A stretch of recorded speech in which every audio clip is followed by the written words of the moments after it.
ஒரே வார்த்தையில சொல்லணும்னா, அந்த படம் மித். அ அப்புறம் அது குங்ஃபூ யோகா.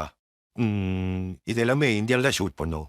கூட ஒர்க் பண்ற ஆக்டர்ஸ் எனக்கு விதவிதமான இந்தியன் ஃபுட்ஸ்லாம் கொண்டு வந்து குடுப்பாங்க. அதே மாரி இந்திய பாரம்பரிய உடைகள் நிறையவே கொண்டு வந்து எனக்கு கிஃப்ட்டா குடுத்தாங்க. ஆ இந்தியாவோட ஃபேமஸ் லேண்ட்மார்க் எல்லாத்துலயும் ஷூட் பண்ணியிருக்கோம். எல்லாமே அவ்வளோ அழகான இடங்கள். Oh my god! சில சமயம் நான் மெய்மறந்து போயிருக்கேன். அப்படி ஒரு அழகு. அதாவது அந்த ஆர்க்கிடெக்சர்லாம் உண்மையாவே அவ்வளோ அழகா இருக்கு. அந்த காலத்துல ஜனங்க எப்படி இந்த மாரி கட்டடங்கள் எப்படி கட்டாங்கன்னு யோசிக்கும்போது புல்லரிக்குது. எல்லாமே ரொம்ப இம்ப்ரெசிவா இருந்துச்சு. நான் இந்தியால இருக்கும்போது பாலிவுட் எப்படி இருக்குன்னு நான் பார்க்கணும்னு ஆசைப்பட்டது உண்டு. அங்க நான் போனேன். அங்க நெறைய ஆக்டர்ஸ் ரொம்பவே நல்ல டேலண்டடா இருக்காங்க. ஆக்டிங் மட்டும் இல்ல. சிங்கிங், டான்சிங் அ அப்புறம் ரொம்பவே புரொஃபஷனலா இருக்காங்க. ஒட்டுமொத்த டீமும் ரொம்ப நல்லா சப்போர்ட் பண்ணாங்க.